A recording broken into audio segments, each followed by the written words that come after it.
It's a new year and a new chance for you to make a fresh start with your compliance. We're going to be bringing you a daily tip, strategy, or idea that you can use to improve your program. Here's your host, Tom Fox, the Compliance Evangelist. We're going to have a quick word from our sponsor, and we'll be right back. What is the best single-author handbook for a best practices compliance program? I would humbly submit to you that it is the Compliance Handbook, 5th edition, by myself, Tom Fox. It's published by LexisNexis, and it's designed to give you information on how to improve your compliance program literally across an entire year. Each entry has 3 key takeaways of things you can do at little or no cost for your compliance program. I'm going to link to it in the show notes, so check out the Compliance Handbook, 5th edition. Day 21, managing your third parties.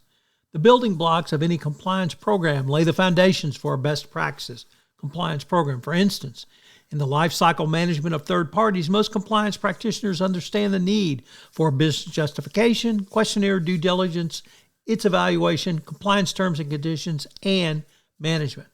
However, as many companies mature in their compliance program, the issue of third-party management becomes more important. It is also one where the rubber meets the road in operationalizing compliance. The key is to have a strategic approach to how you structure and manage your third-party relationships. This may mean more closely partnering with your third parties to help manage the anti-corruption compliance risk. It can certainly lead towards enabling your company to control risk while operationalizing the performance of your third parties. It is incumbent to consolidate your third-party relationships to a smaller number to more fully operationalize your compliance program. This will make the entire third-party lifecycle easier to manage. However, a company must not over-consolidate by going down to a single source. If you build a diversified base through dual sourcing, you should be able to have a primary and secondary third party that will work with you in a service line or geographic area. We learned that lesson from COVID. Monitoring your subcontract work is one area that requires an appropriate level of compliance management. If your direct contracting parties has the right or will need to subcontract some work out, you'll need to have visibility into this from the compliance perspective. You'll need to require and monitor that your third-party relationship has approved compliance terms and conditions in their contracts with their subcontractors. You also need to test that proposition.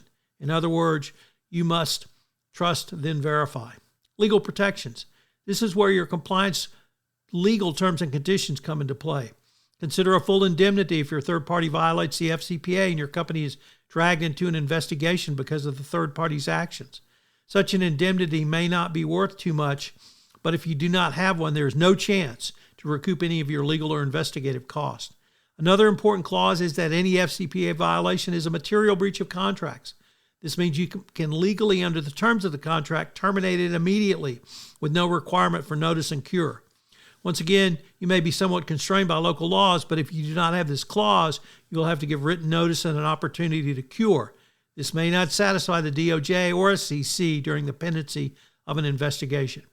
Finally, you need a clause that requires your third party to cooperate in any compliance investigation. Keep track of your third party's financial stability. This is one area that is not usually discussed in compliance arena around third parties, but it seems almost self-evident. You can certainly manage the disruption that would occur if your prime third-party supplier in a country or region went bankrupt. But in the compliance realm, there is another untoward red flag that is raised in such circumstances.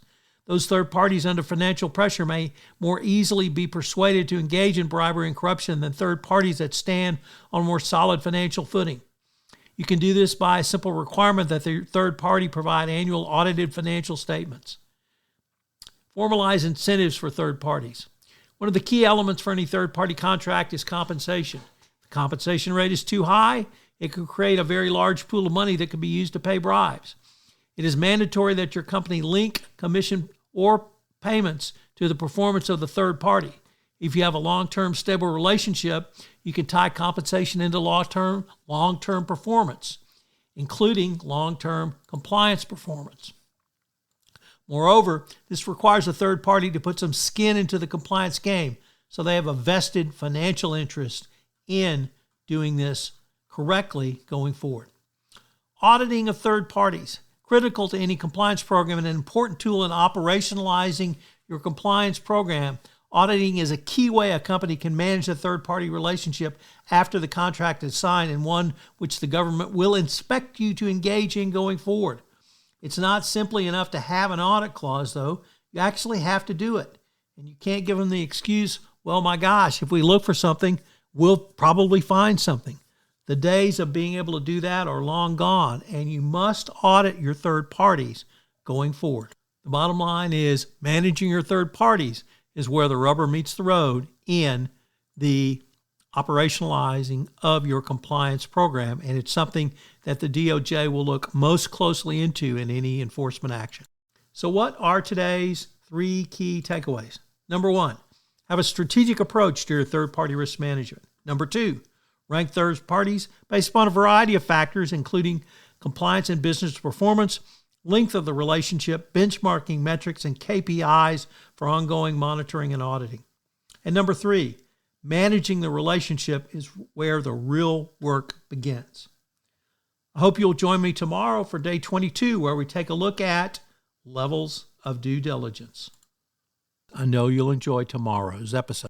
I hope you will join me for the rest of 31 days to a more effective compliance program, where we take a deep dive into your overall compliance program. Thank you for listening to this episode of 31 Days to a More Effective Compliance Program. 31 Days to a More Effective Compliance Program is a part of the Compliance Podcast Network. If you'd like more information on any of the topics of this month's series, 31 Days to a More Effective Compliance Program, check out The Compliance Handbook 5th edition, available from LexisNexis. You can check it out at lexisnexis.com/Fox. I know you will find it useful and enjoy it. Thanks so much for listening. This podcast is a part of the C-Suite Radio Network. For more top business podcasts, visit c-suiteradio.com.